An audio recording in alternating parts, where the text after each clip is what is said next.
Hey guys, this is Sad Akbar and you're watching Teach Academy. Today I'm joined here by my fellow colleague Lee Ryan. Say hey Lee. Hey guys, what's up? This is Lee Ryan, and I teach at Teach Bahrain. What do you teach at Teach Bahrain? Well, so far I teach English, I teach maths, a bit of meditation, arts and crafts. I think that's Meditation? yes. What are you, like a meditational guru? But see, it's just kids, and we just want I want them to relax, and just with the studies, just calm down. Let's stay in a room and just take a deep breath in, a deep breath out. Oh, that sounds really good. Exactly. All right. Okay. So today we have a really, really serious topic actually, and we're going to be talking about suicides in the CBSE system. So if you don't know what CBSE is, it is a national curriculum for India, and there have been an obscene amount of suicides over the years. And since Lee is a former veteran of the schooling curriculum, and he also has a lot of people, a lot of friends that he knows who actually are actively in the CBSE system. So I think he will be able to bring that insight for us and tell us what's going on. What is actually going on? Well, let me ask you one question. All right. What would you do if you have the same amount of pressure on you? You know how much pressure is there underwater? Like you go 2,000 meters down. Right. Oh, What pressure? Like some you 2,000 would get meters. crushed down. Ow, Like yeah. you get crushed down. Now that is the amount of pressure we're talking about right now. If you go 4 years back, from the past 4 years, CBSE system has gone from harder to hardest. Okay, we're talking about massive number of students just giving up on things, being depressed. But let me make this straight. It is not just the system. It is parents as well. Parents and the system. Because you cannot just clap with one hand. Correct. It takes two. It takes two. Parents and the systems literally mess a student's mind up really bad. Okay? Because now let's just say you fail in your English or math exam. Okay? Your teacher is like, she just is disappointed, and then she tells you in front of the whole class that, what is this? I never expected this from you. The kid's upset. You go home, all right? You tell your mom or dad that, okay, these are my grades. And your dad just compares you with maybe your cousin, your brother, your sister. Oh, that's not fair, man. That's not fair. Comparison is the biggest enemy of a child. Would you like to be compared? Nope. I mean, I would hate it if I think- somebody compares me to someone. Yeah, I think it's also about your esteem, yeah? Because when a grown up comes to you and tells you, hey, your cousin's better than you, your friend's better than you.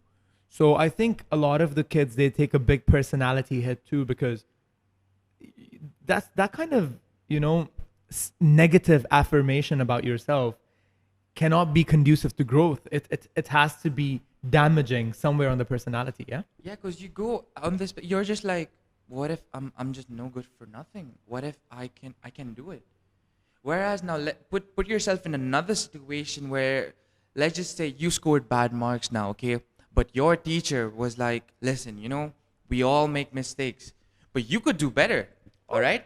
And if you need help, I'm there for you, okay? I'm not saying the teachers are not there, but then a different approach to a child, You walk home, your dad's like, what happened? Why do you look so upset?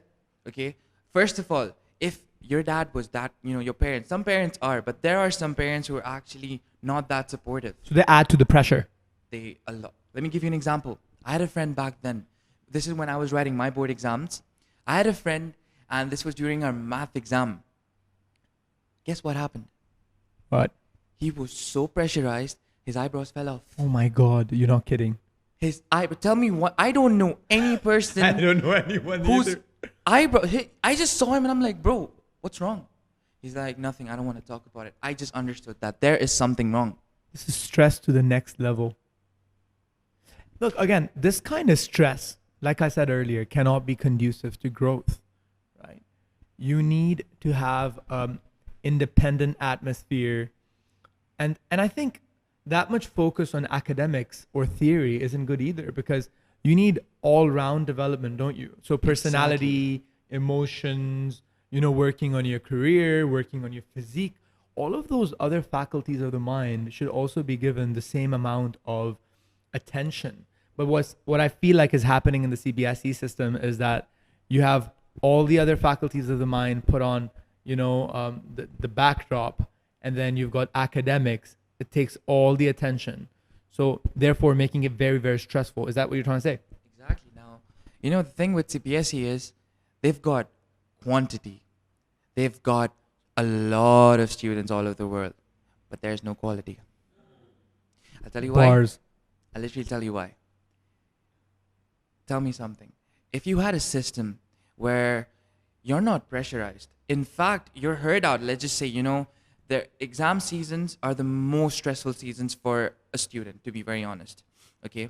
Whereas, think about this. During your exam, your school is actually doing activities or doing life skill activities with you to divert your mind, to help you focus better. Oh, that would be so cool.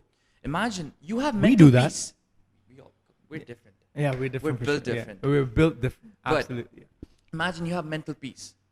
You can focus so well. I mean, if I had mental peace, I would ace my exams. One of the best things about Teach Bahrain and working at Teach Bahrain was, I remember a year ago there were these a couple of American kids who came to school at Teach Bahrain, and I remember on the day of the examination I walked in, and they were supposed to do like a bio exam that day, and there's this kid called Robert and another kid, and they were just playing chess before the exam, and I was like, dude, I remember just trying to like inhale the book before the Forget exam. inhaling. I would swallow a book down, like go in my head.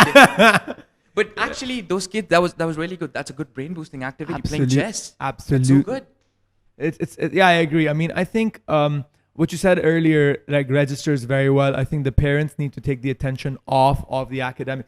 I mean, you're a teacher, right? So you should know. I mean, how important is, like, let's say for example, trigonometry compared to personality development, developing your health and nutrition and your career, actively working on your career, and emotional development, not being able to lash out or having grasp of over your emotions. Like if you, let's say for example, were to compare academic development, let's say trigonometry, Okay. right, to those four things, are they balanced, equal, or is trigonometry actually that valuable in your future?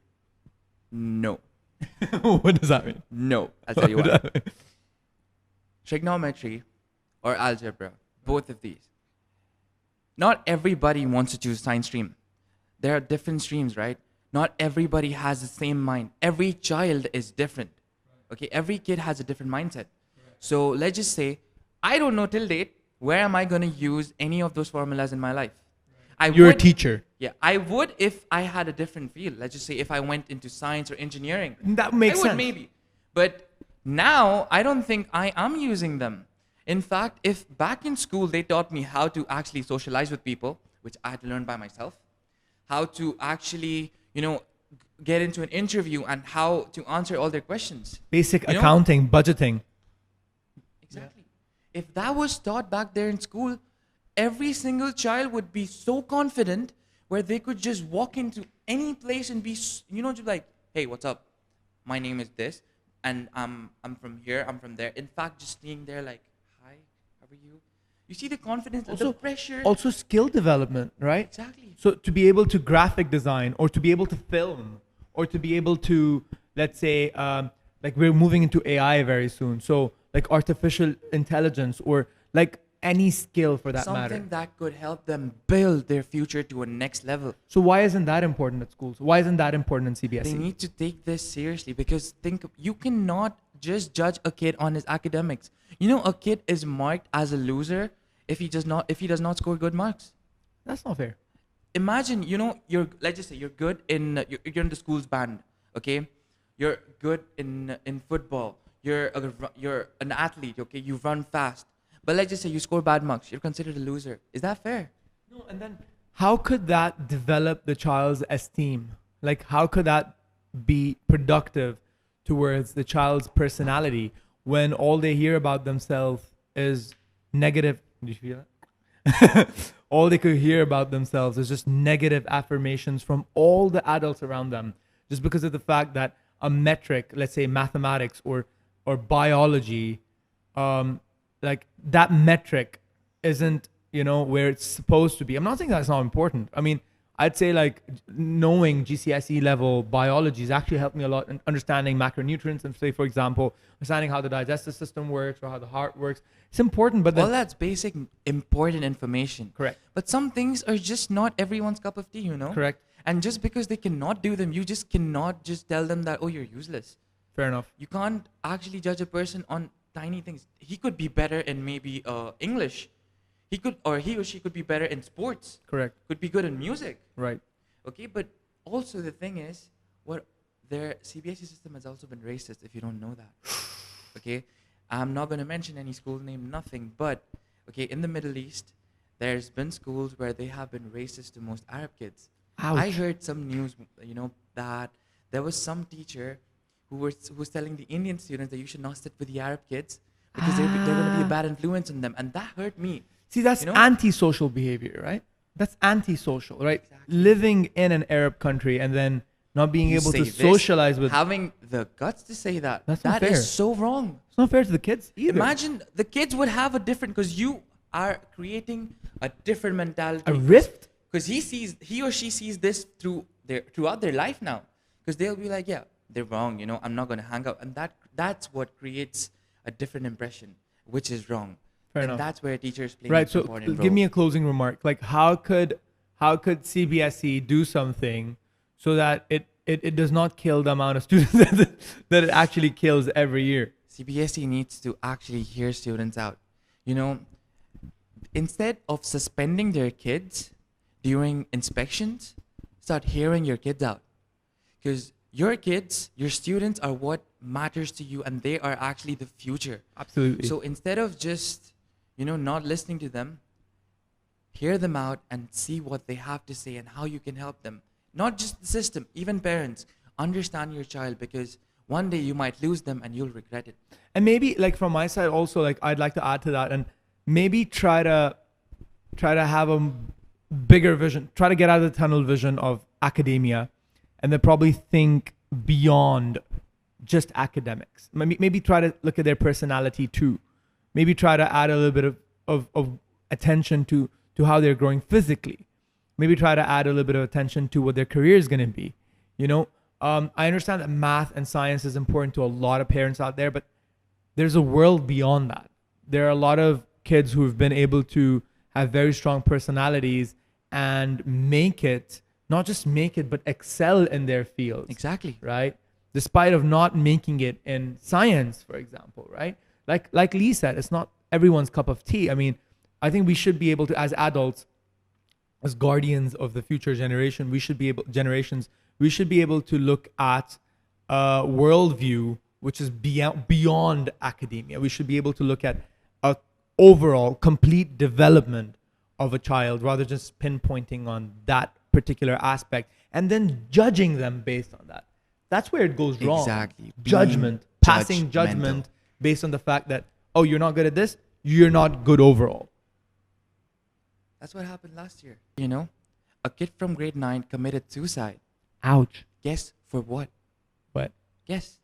For a math exam. That's it. A math exam. He lost his life for one exam. Imagine the The pressure. school literally was disappointed in him. His teachers just completely demotivated. He went home. His dad or his mom, they were comparing him. That killed him from inside. And the poor soul, the poor little kid, he lost his life for just what? A math exam. And that's the sad part of our society. I think, yeah, as adults, the schooling system around the world, not just CBSE, I think this is just one episode just relevant to CBSE, but I think we're going to be doing recurring episodes on other curriculums too. And I feel as adults, we've failed the next generation in terms of what we're relaying to them. You know, I Exactly. think we need to be able to look back, reflect, and then correct the curriculums, correct the way this is relayed to kids. Schooling should be delivered in a different way. the way we would want it. Right. So that our next generations could actually get it the way we wanted it. Right, correct. If we could all just sit back and say, hey, if I'm a student, how would I want education? Exactly. Yes. That's how I would want education as an adult. I think the world would be a much better place. I and agree. on that note, thank you so much for joining me, Lee. You're welcome. I will be seeing you definitely in another episode of Teach Academy's Teachers Discussion. And until then, adios, amigos.